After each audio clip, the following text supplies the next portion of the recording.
Welcome to Our Story, the podcast. Every month, Pastor Mark from Harmony-Toluca Lake sits down with a guest to discuss their journey of faith from an inclusive, affirming point of view. These personal stories are part of a colorful tapestry of individual life experiences that transcend the boundaries of church by connecting us all together collectively through faith, hope, and love. This is Our Story. Hey everyone, Pastor Mark here with Harmony-Toluca Lake, the second campus of Hollywood United Methodist Church, and welcome to the latest Our Story, the podcast episode. And today I have the great pleasure of introducing and connecting with Jolley Gosnold from London, England. Hello, Jolley.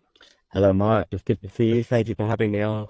Yeah, it's great to see you too. So I'm going to give everyone a little bit of background because Jolley, he's connected with St. Martin in the Fields, and it is an iconic church. It is part of the Church of England, Anglican, and it's located on the northeast corner of Trafalgar Square in London.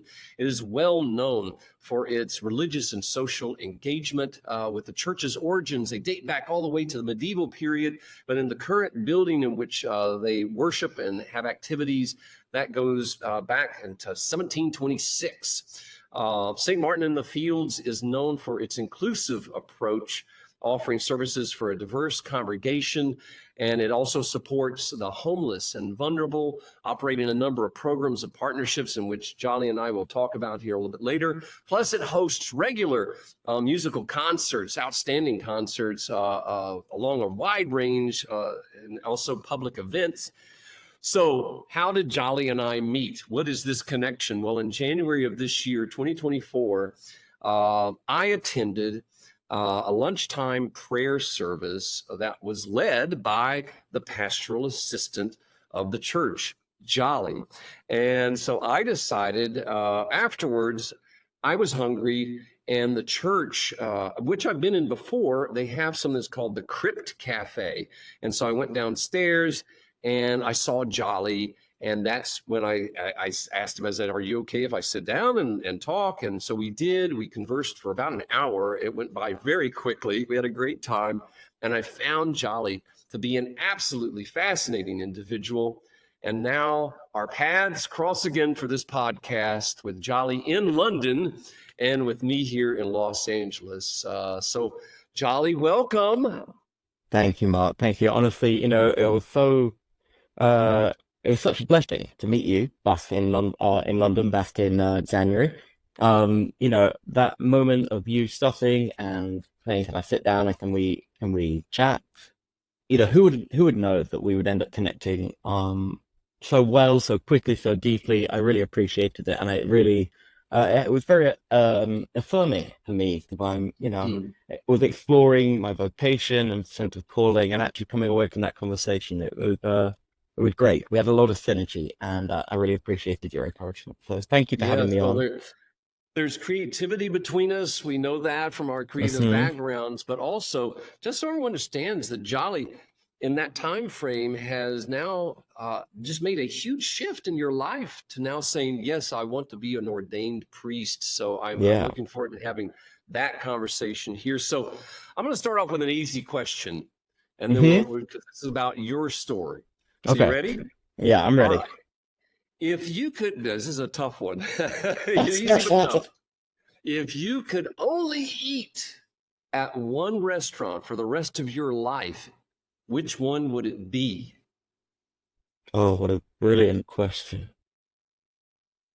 Okay, so I spent a lot of time in Italy. And I love Italy. I used to work there quite a lot, so I spent 2 or 3 months there a year. I'm killing the time a little bit because now I'm going to try and choose the Italian restaurant. I'm going to go. I don't know if you've ever been to Sicily, Mark. Just off the coast of Italy. The booth of Italy, sticking into the water. A beautiful island, and there is.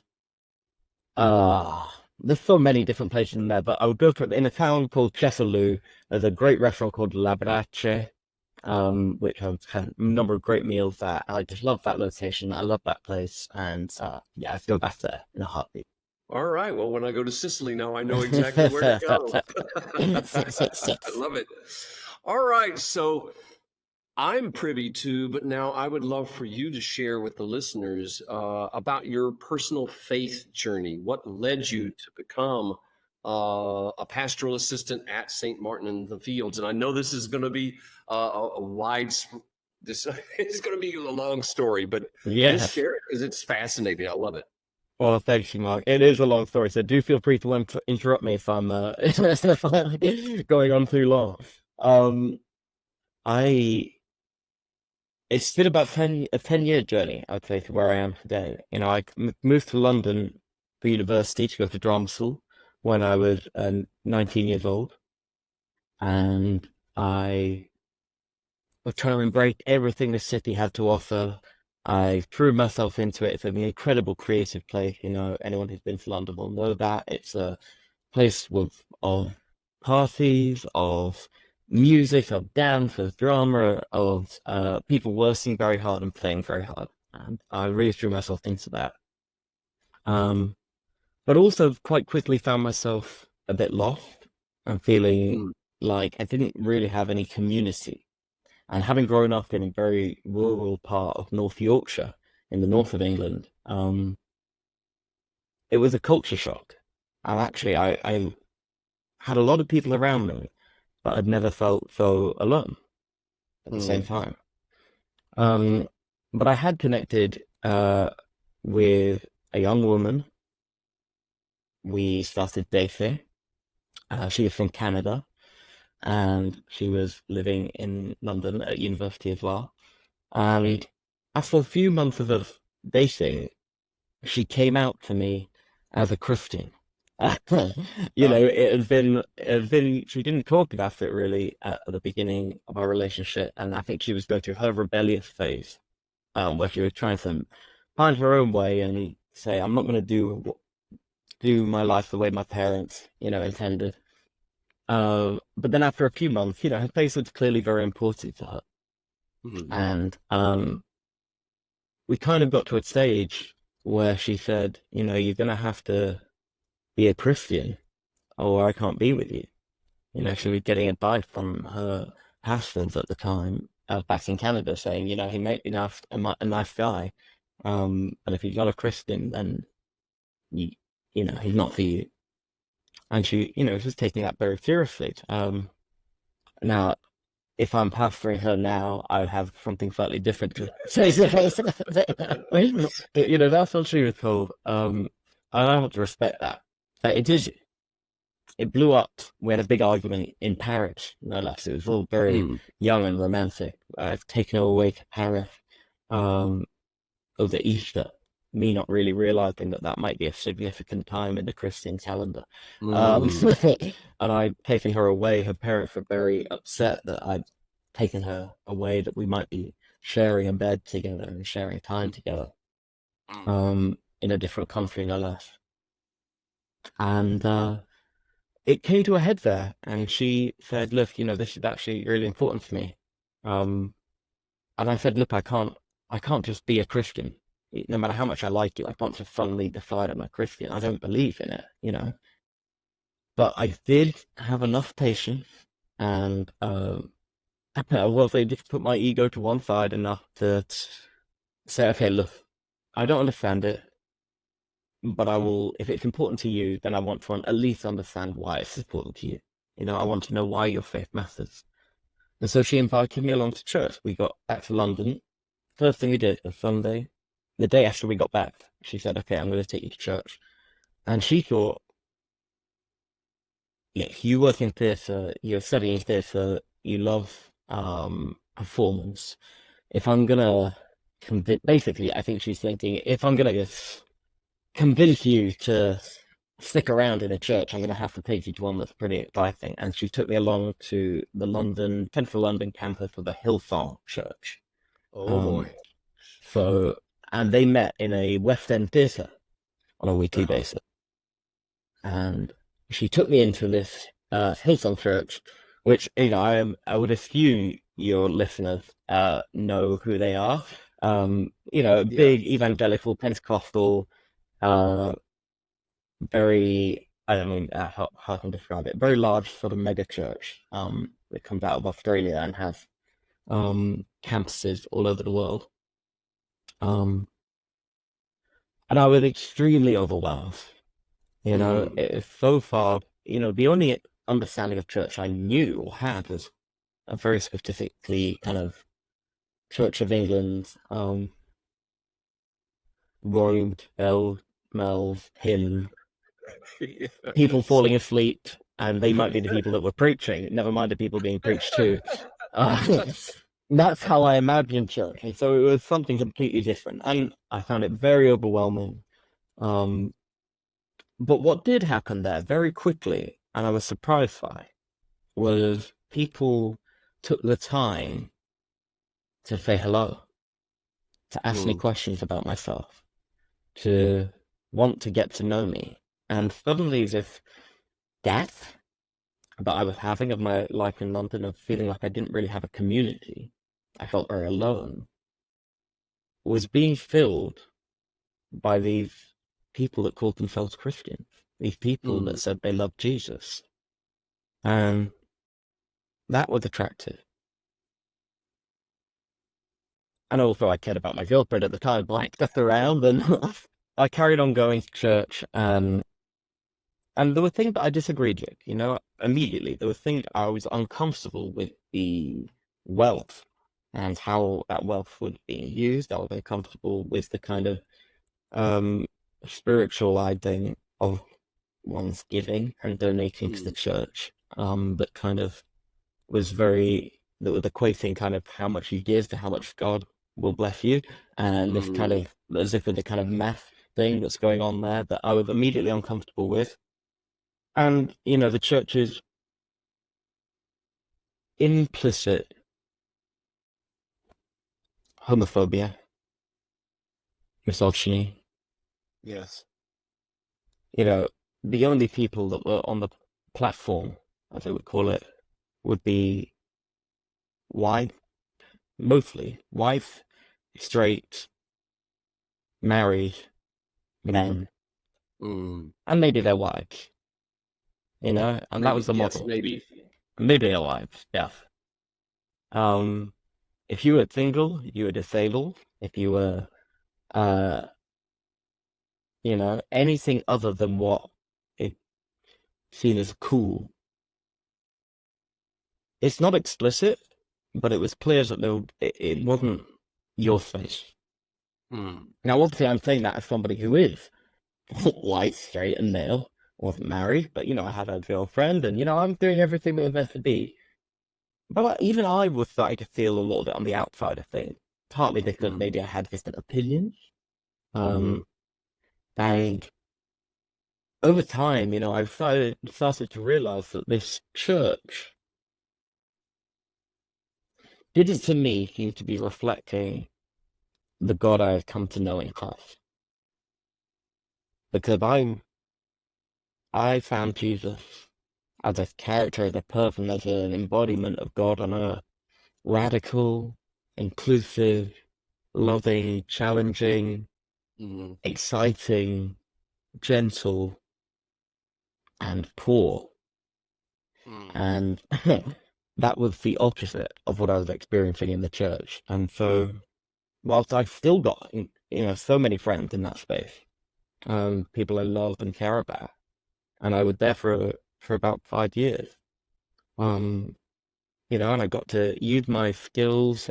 I directed plays and films for the church, and that were performed in, arenas for 10,000 people and streamed all over the world. And I got to pour out and give my gift to the ministry and mission of the church. In so many ways, it should have been the right place for me, but eventually it wasn't. And I was seeking a more inclusive, more explicitly inclusive space where there is no norm that you have to differ from, where there is no kind of set way. It felt like there was a lot of certainty in that space, and I was seeking something where the mystery of God could be embraced and enjoyed. And eventually I found my way out of Hillsong and into the Church of England, where I feel like I've been able to explore that. How did it lead you to St. Martin in the Fields? Okay, so it's a good question. So I came to St. Martin in the Fields via a small church in an area of East London called Hackney, called St. Paul's West Hackney, which is an amazing place that was round the corner from my house. And I found it because we have a thing in the UK called the Inclusive Church Network, which are a number of churches of all denominations that are basically signing up to say, you're welcome here. You know, we do not discriminate based on your sex, your gender identity, your sexuality, your disability, your wealth, your status, any of that, you know. You are welcome and loved. We affirm you. Your gifts are, you know, of God. Your life is God-given, and who you are is God-given. And there's an amazing network of churches across the UK that are committing to being these opening and welcoming places. And I knew I wanted to find that when I was moving church. I needed an inclusive church.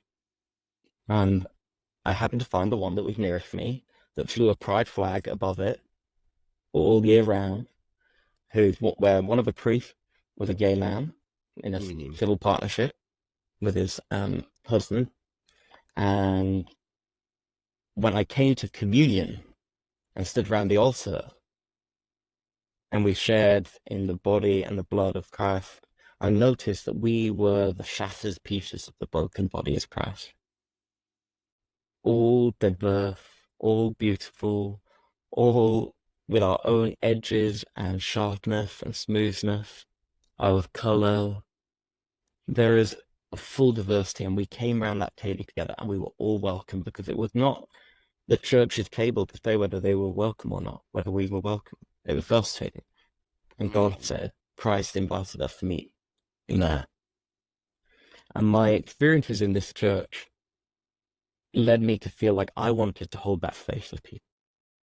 It felt so powerful, that opportunity to know that I was loved and seen and held by God.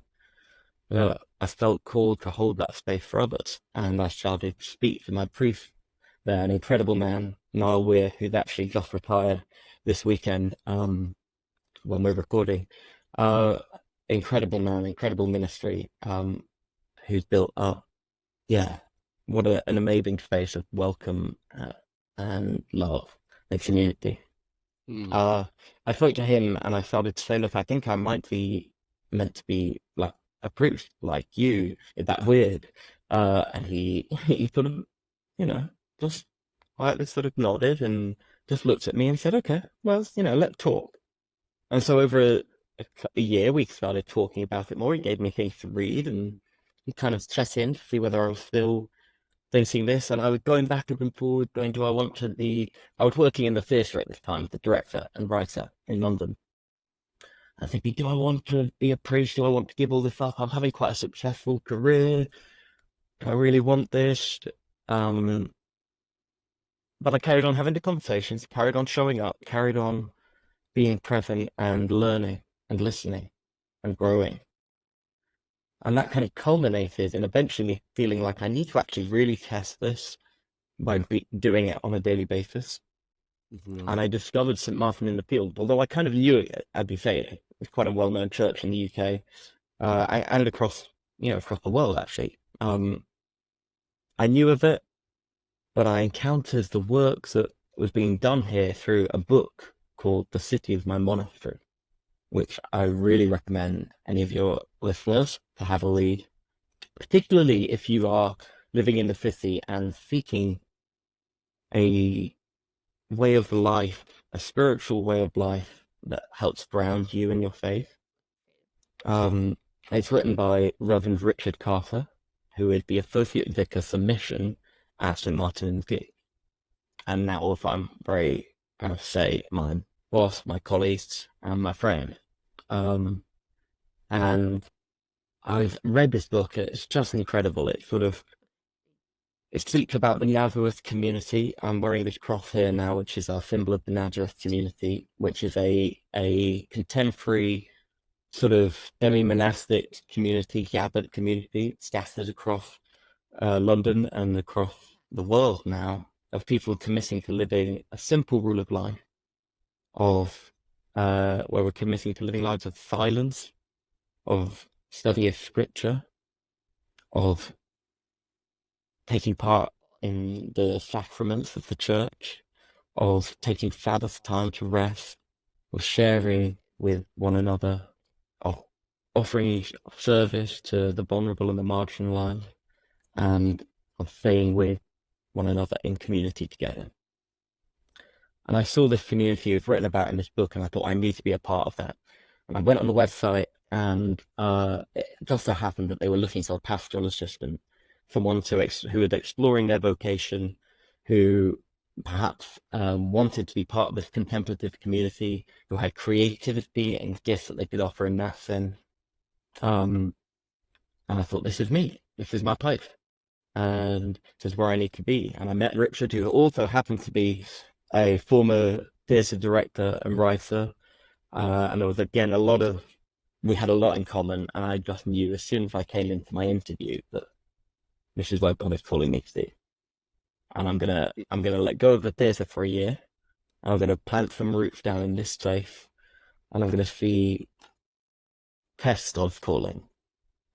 Test my sense of understanding of what I'm hearing. This call to be a priest. I'm gonna go find out whether that's real. And I've been here now since September, and it's weird. God is calling me here, and God is calling me to the priesthood, and that has been such an incredible, revelation of God's love and grace. Yes. And look how Spirit has worked in your life, going back those years, and how it has led you now to this moment. It's a beautiful story, and I'm so glad that you're sharing it with us. Thank you. Yeah. How is your family taking this news now? Well, my family are great. They're a loving bunch of people. I'm not from a religious family, a family of faith, although my mum has sort of she was raised as a Christian, and I think she maybe went away from it and rediscovered her faith and practiced in her adult life after I became a Christian. I think it's something we were able to bond over. So I shared it with her, and she's very attractive to me, and looking forward to it. I think maybe some of my siblings, they're a bit more confused, and some of my friends are maybe a bit more confused, but anyone who really knows me deeply and who loves me and cares about me and has seen my journey over the past few years, they'll all look at what I'm doing now, have all looked at what I'm doing now, and affirm, you're where you're meant to be. And that's great, because I really feel like where I am now, I worried I was going to have to cut off my life before ministry, that I would have to go, okay, I'm not going to do theatre anymore. I'm not going to write anymore. I'm not going to create anymore. But actually, I get to bring all of that with me. Yes. What I do on a daily basis here is create space for people to explore the stories they tell themselves about who they are, where they come from, and where they're going. And I was doing that in the theatre, and now I get to do it with people in the church. Yes. I craft spaces with light and sound and music and word and conflict and all the things that I was doing in the theatre, and I get to do it in the church. And also the things that were most exciting to me in my theatre career was working with in communities, working with people on the margins, people who were underrepresented and whose stories weren't being heard. And, I dedicate a lot of my time now being with people on the edge, people who our society pushed to the edge and out to the center. And I get to be alongside people, know them, love them, learn from them, and experience God's love through them. And what a blessing. Well, and it is a blessing. And one example of what you're just now sharing about the vulnerable, you just went on a pilgrimage. I did. Church. So describe that pilgrimage for us. Yeah, so St. Martin-in-the-Fields is very well known for its work supporting London's homeless community. Right in the centre of London, there are a number of people, far too many. It's tragic how many people are discarded by society and live on our streets. And we have a government that has a rhetoric that says, it's a lifestyle choice, and, that the idea that people might sleep in his tent is criminal, and that they could be arrested for smelling too bad. It is abhorrent, some of the things we hear from our leaders in this country. And St. Martin's has always been at the centre of our city and being alongside people who are homeless. And this work started about 100 years ago with a man called Dick Shepherd, who was the vicar here. Incredible man who threw open the doors of St. Martin after the First World War. And a number of men, in particular at that time, that were coming back from the war that didn't have a place to live, and were homeless and were being discarded by the government at that time, found home and safety at St. Martin's. And that work has continued over the past 100 years. And we have a community now called a charity called The Connection at St. Martin's that does amazing work supporting, offering vital care and services to people who are homeless. And they organise an annual pilgrimage from St. Martin-in-the-Fields in the centre of London in Trafalgar Square to Canterbury Cathedral, which is the home of the Anglican Communion. It's also a famous pilgrimage. You may have heard of, the Canterbury Tales, Geoffrey Chaucer's pilgrimage from London to Canterbury. And so we follow in the pilgrim's footsteps from London to Canterbury every year. It's 80 miles over 4 days. And we set off about 70 of us who did the whole route. And I think about 120 had joined by the end of the route. Some people only did 2 or 3 days. And we walked together through the night, to Canterbury. Not through the night, excuse me. Every day, 4 days in a row to Canterbury. Wow. Right. So you mentioned a great number of people. So you said 70 began the journey from St. Martin in the Fields, and then eventually it just kept growing to about 120 along the way. Yes. So, but what I find interesting, something that you and I shared earlier, was there was actually homeless individuals part of the pilgrimage. Yeah.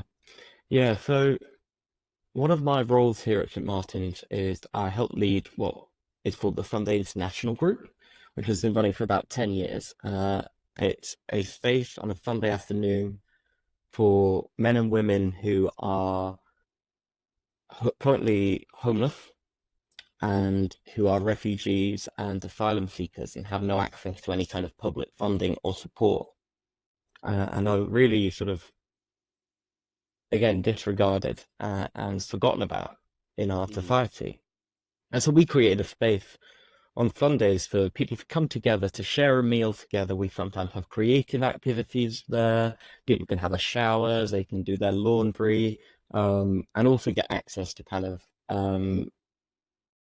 more practical needs, whether it be, okay, here's a new sleeping bag or a pair of trousers or trainers, and also sort of support, immigration support, and that sort of thing.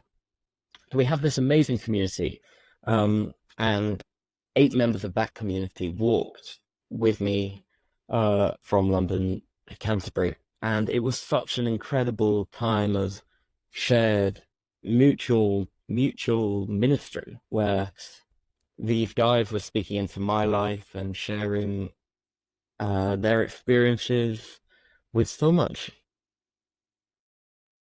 joy and hope and gratitude and reflectiveness that defied any kind of expectations or prejudices you may have about people who are currently sleeping on the street.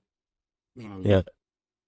I heard some incredible stories of resilience, of hope, of faith.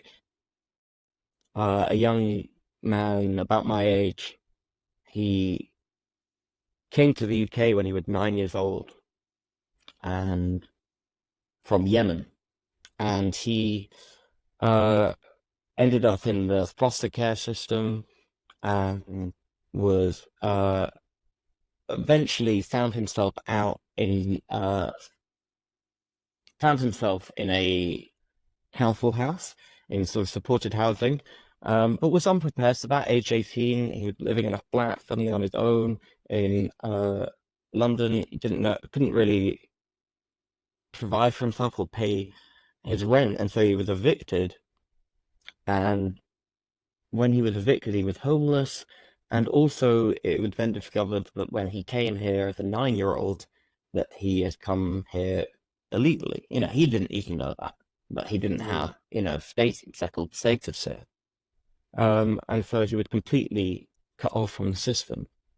And he has been homeless for 10 years now, finding his face, trying to get back into a country that has been his home for the past 20 years. And he's talked about it with so much kind of tasty.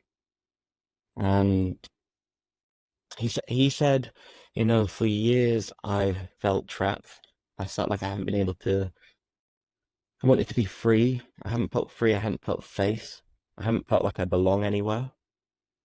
And for the first time in the past 10 years, as I walked together with my brothers, with people I didn't know before, with strangers, as we walked together with this common goal and we shared this experience, this is the first time I felt free. I felt like I belong. I felt safe. And that was so incredible, so impactful. He's a young man, he's Muslim, he walked with us on this pilgrimage. It wasn't about, yes, we converted him into the church. It was like, no, Christ has spoken to me through you today. Because you revealed to me what the gospel looks like. You revealed to me that making people feel free, feel safe, feel like they belong, that is the work of Christ. That is the gospel of Christ. And you have ministered to me. It's not been about what I've given to you. And that's really powerful. That's awesome. I love that story that you're sharing. And we never know, Jolley, how Christ is going to work through us or how Christ is going to work through others. And ministry just doesn't stop at the church. It's out into the fields. Yeah. And I love that. In fact, when I was in London in January, I felt a special call. I had this overcoat. I loved this overcoat, but now I'd had it for 30 years, and it was time to change out. And so when I went to a store in London, they had a sale on overcoats, and so I bought a new overcoat. And the guy, he packed it up, and he was going to either give it to me or put it in the trash. And I said. And it was very interesting in that moment when I had encountered some individuals who were on the streets, living on the streets in London. And as you said, it's unfortunate there's so many. And I looked at the gentleman and I said, would you please give this coat to someone who is homeless? And he looked at me and he said, you want me to give this coat to someone who's homeless? He says, it's a nice coat. And I said, I don't need it anymore. They need it more than I do. And so he was so moved by that. And he said, absolutely, I will make that happen. And it's that thing of making sure that we're connecting with our siblings who are on the margins and caring for them, even in the simplest of ways. Yeah. And sort of like, as you're saying, on the pilgrimage. It may seem like it's something that's simple, but look at its impact. It is. I love and I that. think, and what's really key with it as well, and particularly our philosophy here at St. Martin, is that, that pilgrimage was an opportunity to know one another and to experience something together. And not as, I think we see our community here, I talk about our Sunday international group, those 8 guys that we went on the pilgrimage together, they are not problems to be fixed. They are not people who I have all the answers and I can go fix their problems, but they are people to be known and people to be loved. And that Yes. can be through actions and things we do. But if our starting mentality is, you are a problem, you have lacks, and I can fix you, Hmm. that doesn't look like the love of God, I don't think. We might think it does, but actually we're not seeing that as our sibling in Christ, they have their life as it is matters enough. Hmm. Their life is cherished. They do not need to be fixed. Because that's how God sees us, I believe. God Yeah. does not see us as problems to be fixed, but as people to be known and loved. Yes. And that really drives how we approach this ministry. Well, as a young adult, um, and you are now moving forward into ministry as wanting to be an ordained priest. Mm. What advice would you give to anyone who is young that might be interested in considering the ministry? Pray. Pray long and hard. Um, it's such a joke, but it's true. I had a spiritual director who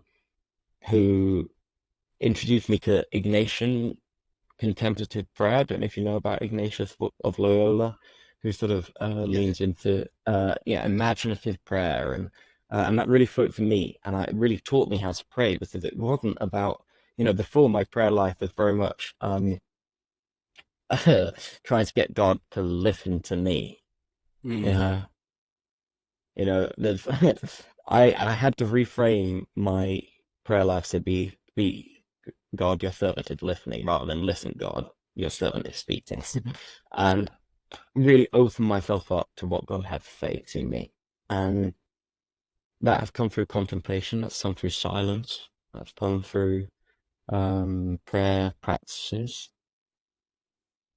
It's only in doing that that I've really been able to discern in the here and now what God is calling me to do, because I believe that my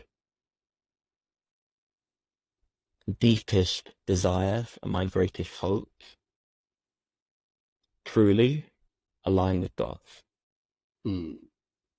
And so taking that time not to keep searching for things outside of me and trying to add, to try and make sense of things, but to strip things away and to listen to what is deepest within me, created by God, given by God.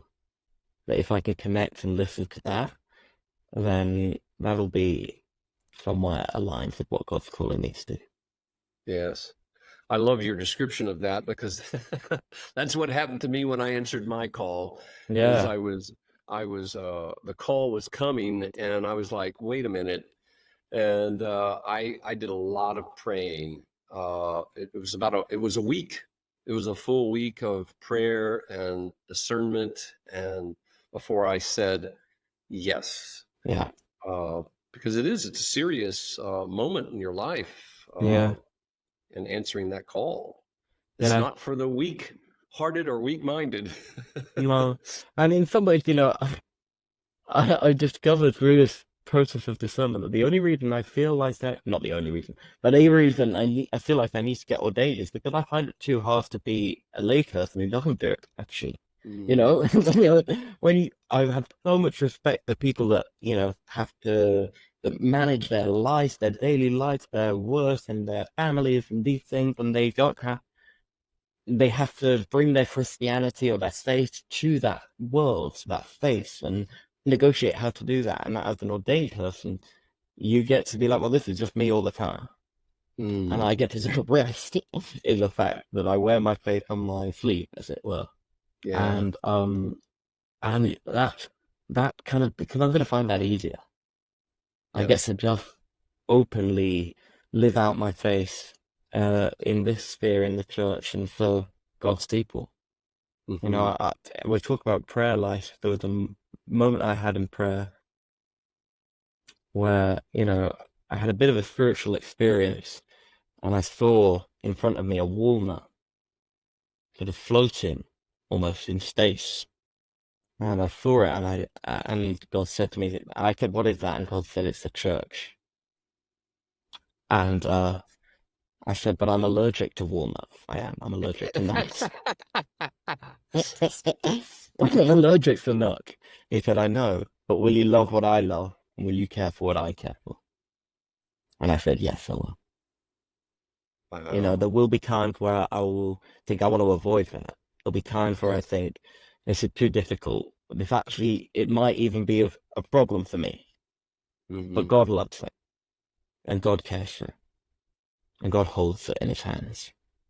And he's called me to do the same. And I've said, yeah, I'll do that. That's fantastic. I love that imagery. And wow, very impactful. Thank you for sharing that, Jolley. Thank you. So as we come toward a close in our conversation today, and of course, I look forward to having another conversation with you down the line. I hope so. Yes. So what is, I guess, you mentioned a prayer book, and I'm just interested. Are there any other books or experiences that significantly influenced you that you could recommend to our listeners? Yeah, I mean, there's a few. So as I said, the Sticky's My Monastery by Reverend Richard Carter, found it very powerful and really spoke to me. You know, I'm very blessed to have some great colleagues around me here. The Reverend Dr. Sam Wells is the vicar here. He used to be the chaplain at the dean of the chapel at Duke Divinity School in North Carolina. And Hmm. he's a very creative and exciting theologian. So do read his books. Um, I love, you know, there's so many incredible people that have shaped me. You know, I love the work of Rachel Held Evans. Yes. Um, you know, may she rest in peace. What an incredible, prophetic and inspiring voice. Uh, I love the work of Father Richard Bohr, Yes. um, who really speaks about contemplation and action and that link in a powerful way. Uh, yeah, there's some. I mean, I've got Rowan Williams, former Archbishop of Canterbury. Read his work, and if perhaps violence should become a really big part of my faith, my life of faith, then is that quite new to people? Um, there's a book called the Silent Lands, I believe, by Martin Laird. There's a Hmm. short book, full book, but introducing the kind of contemplative prayer. I think that's a really nice way in for anyone who might be interested in that as a way of spending time with God. Well, great. Thank you for the recommendations. Hey, you're very welcome. Yes. Oh, for our listeners, those not in London, what would you Yes. say to encourage them to visit St. Martin in the Fields? Listen, it's one of the most beautiful churches in the country, in the world. No, it's an incredible space. It's a very welcoming space. You know, if you come in, hopefully, we really hope that you feel like this is a place where you're welcome, where you're safe, where you belong. It's a very creative place. We're not just a kind of Sunday service community where we put our cultural life and our concerts, as you mentioned, they're integral as part of our church. Our commercial life, you know, the cafe and the kind of the work that we do with businesses is really important to us. And then our congregational and our compassionate sort of mission and ministry is really important to us. So it's a really thriving community. And we've also really been blessed by our online community that, you know, like yourself, you know, how you have the podcasts and streaming and things like that. We've really been able to benefit from that coming out of the pandemic. And we've got a Hmm. really thriving online community. So, you know, as I would always say, if you can, you know, be rooted in a local community near you, please do. But, you know, if you can't, because either that community doesn't speak to you anymore because it's too, whatever, conservative, you don't feel safe there, or maybe you're not able to leave your home because of illness, finding online communities is possible, and actually they can really thrive. And we've got a really brilliant, thriving online community. So, you know, people are always welcome to visit us online too. Yes. Well, Jolley, it has been a great pleasure to be able to spend this time with you and have another connection.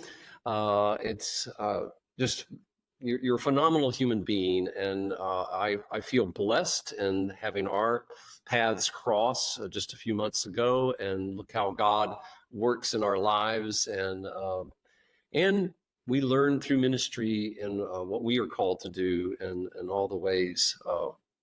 It's a beautiful connection, and I appreciate the time that you've spent with us, and to our listeners here. This again is Jolley Gosnold from St. Martin in the Fields, pastoral assistant, but now going to be heading and teaching and learning about the ordained, becoming an ordained priest. And so we're very pleased and proud of you. So to our Thank listeners, you, Mark. No, thank you, Mark. It's really, I just want to say a huge thank you, and incredible. It seems like such a brilliant, beautiful community that you have out there at Harmony-Toluca Lake. I'm really inspired by the work that you're doing, and as I may have said earlier, the fact that you took the time to come over and speak to me and encourage me and listen and share your experiences. I found such an affinity with you, and I think it's brilliant. I'd love to come visit you at some point if I ever make it back out to Los Angeles. I will be straight down to come visit you guys. So keep doing what you're doing. It's brilliant. You're welcome anytime, and I'll be looking forward to seeing you in the next time when I'm in London.